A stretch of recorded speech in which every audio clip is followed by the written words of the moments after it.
दोस्तों, पिछले कुछ दिनों से सोशल मीडिया पर SC/ST एक्ट को ख़त्म करने की मांग की जा रही है। SC/ST एक्ट मुर्दाबाद के नारे लगाए जा रहे हैं। तो आइए जानते हैं SC/ST एक्ट है क्या, इसे कौन इस्तेमाल कर सकता है, किसको फ़ायदा हो रहा है और किसको नुकसान हो रहा है, आखिर इसका इतना विरोध क्यों हो रहा है। ठीक है, तो वीडियो पर बने रहिएगा। आइए जानते हैं शुरू से लेकर। दोस्तों, सबसे पहले जानते हैं SC/ST एक्ट है क्या। दोस्तों, भारत में SC/ST एक्ट का तात्पर्य अनुसूचित जाति और अनुसूचित जनजाति अत्याचार निवारण अधिनियम 1989 से है। इसे संक्षेप में SC/ST एक्ट या POA एक्ट भी कहा जाता है। यह कानून अनुसूचित जातियों और अनुसूचित जनजातियों के लोगों के खिलाफ होने वाले अत्याचार, भेदभाव, अपमान और हिंसा को रोकने के लिए बनाया गया है।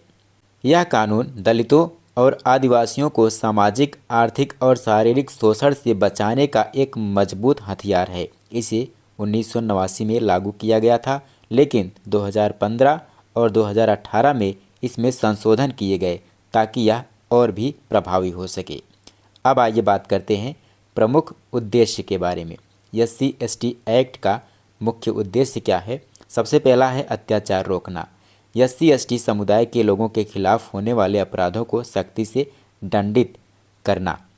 दूसरा है सामाजिक न्याय, जातिगत भेदभाव और छुआछूत को समाप्त करना।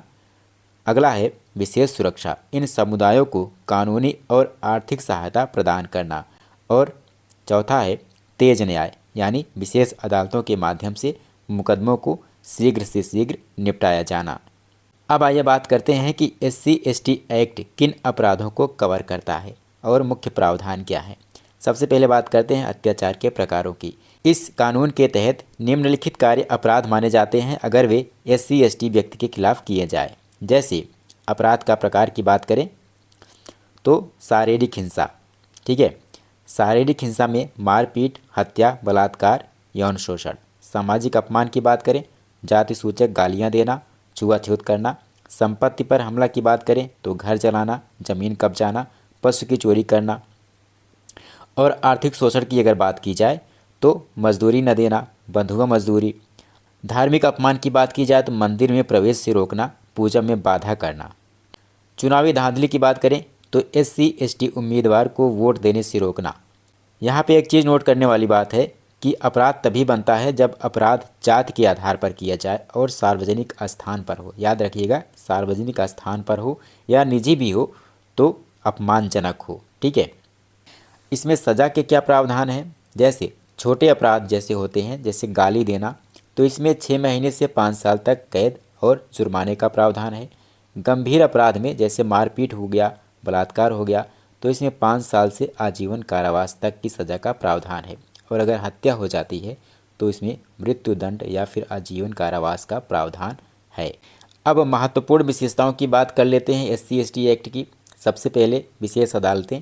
हर जिले में SC/ST एक्ट के लिए विशेष अदालत होती है। मुकदमे 6 महीने में पूरे करने होते हैं। पीड़ित को मुफ्त कानूनी सहायता प्रदान की जाती है।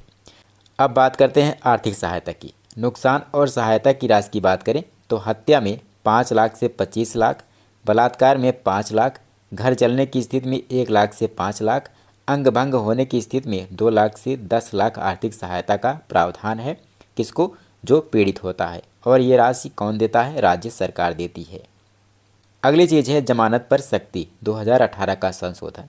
अग्रिम जमानत एंटीसिपेटरी बेल नहीं दी जा सकती, सेक्शन 18 के अंतर्गत।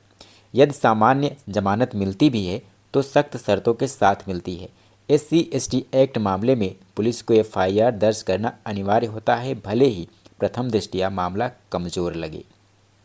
अब आइए बात करते हैं कि SC/ST एक्ट में 2015 और 2018 में संशोधन क्या किए गए, महत्वपूर्ण अपडेट क्या किए गए। वर्ष 2015 की बात करें तो नए अपराध जोड़े गए, जैसे वोट देने से रोकना, जूते पहनने से रोकना, सोशल मीडिया पर अपमान करना। अगर बात 2018 की करें तो इसमें सुप्रीम कोर्ट के फैसले को पलटा गया था, जो मार्च 2018 में आया था, जिसमें अग्रिम जमानत और प्रारंभिक जांच की अनुमति थी। इसमें अब क्या हो गया, इसमें अब सीधा FIR दर्ज की जाएगी और जांच बिना अनुमति के रुक नहीं सकती। दोस्तों, 2018 के संशोधन के बाद यह कानून और सख्त हो गया, जिससे दुरुपयोग की शिकायतें भी बढ़ने लगी हैं। आइए बात करते हैं कि ये एक्ट कैसे काम करता है, इसकी प्रक्रिया क्या है। सबसे पहले तो शिकायत दर्ज होती है, थाने में एफआईआर होती है और इसके लिए पुलिस मना नहीं कर सकती। जांच होती है, डीएसपी स्तर का अधिकारी इसकी जांच करता है। चार्जशीट फाइल होती है 60 दिनों में। मुकदमा होता है विशेष अदालत में। उसके बाद सज़ा होती है, दोषी को कैद होती है, जुर्माना होती है और पीड़ित को मुआवजा भी मिलता है। अब बात करते हैं SC/ST एक्ट में विवाद क्या है, इसकी आलोचना क्यों हो रही है, इसका विरोध क्यों हो रहा है। दोस्तों, SC/ST एक्ट के पक्ष में जो तर्क दिया जाता है वो है दलितों आदिवासियों को मजबूत सुरक्षा मिलती है, इससे छुआछूत रोकने में ये कारगर है। और विरोध में जो तर्क दिए जाते हैं वो इस प्रकार से हैं कि दुरुपयोग की संभावना बढ़ जाती है, लोगों को झूठे मुकदमों में फंसा दिया जाता है और परेशान किया जाता है और ऊपर से जमानत मिलना भी मुश्किल होता है। दोस्तों, सुप्रीम कोर्ट ने 2018 में कुछ राहत देने की कोशिश की थी, लेकिन संसद ने संशोधन करके उसे रद्द कर दिया। इस एक्ट को कौन इस्तेमाल कर सकता है ये भी जान लीजिए। केवल अनुसूचित जाति यानी शेड्यूल्ड कास्ट और अनुसूचित जनजाति शेड्यूल्ड ट्राइब्स के लोग इसको इस्तेमाल कर सकते हैं। अपराधी की बात करें तो वो कोई भी हो सकता है, चाहे वह सामान्य वर्ग का हो या फिर सरकारी अधिकारी ही क्यों ना हो। अब आइए संक्षेप में महत्वपूर्ण धाराओं के बारे में भी जान लेते हैं। सेक्शन 3 अत्याचार के अपराध और सज़ा। सेक्शन 4 जांच में लापरवाही करने पर सज़ा। सेक्शन 14 विशेष अदालतें। सेक्शन 18 अग्रिम जमानत पर रोक। रूल 12(4) आर्थिक सहायता की समय सीमा।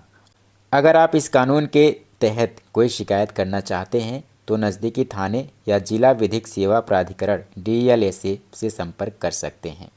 दोस्तों, निष्कर्ष के रूप में हम कह सकते हैं कि SC/ST एक्ट भारत में जातिगत अत्याचार के खिलाफ सबसे सख्त कानूनों में से एक है।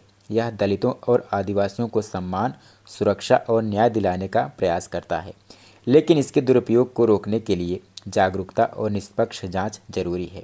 पहले का समय था, अर्थात जब यह कानून नहीं था, तो कोई भी ऊंची जाति का आदमी SC/ST को गालियां देकर, धमकी देकर अपना काम करवा लेता था, लेकिन अब ऐसा नहीं हो पा रहा है, जिसकी वजह से इस एक्ट का खुलेआम विरोध हो रहा है। कुछ मामलों में इस एक्ट का दुरुपयोग हो रहा है, इस बात से इनकार भी नहीं किया जा सकता। सिर्फ यही एक्ट नहीं, हर तरह के एक्ट और नियम का कहीं ना कहीं दुरुपयोग होता ही है। ऐसे में कानून और अदालतों की जिम्मेदारी बढ़ जाती है। उनकी जिम्मेदारी बनती है कि किसी भी मामले में निष्पक्ष जांच करें और अपराध सिद्ध होने के बाद ही सज़ा दी जाए। यदि कोई इस एक्ट का गलत उपयोग करता है तो उसके खिलाफ भी सज़ा का प्रावधान हो और नियम बनाया जाए कि एक बार इस एक्ट का दुरुपयोग करने वाला दोबारा किसी पर यह एक्ट नहीं लगा सकता। यदि ऐसा होता है तो निश्चित रूप से इस एक्ट के दुरुपयोग पर रोक लगेगी, मगर यदि यह कहा जाए कि इस एक्ट को पूरी तरह खत्म कर दिया जाए तो यह ऊंची जाति के लोगों को नीची जाति के लोगों के ऊपर अत्याचार करने का लाइसेंस देने के बराबर होगा। इस संबंध में आपका क्या विचार है, कमेंट बॉक्स में कमेंट करके हमको ज़रूर बताइएगा।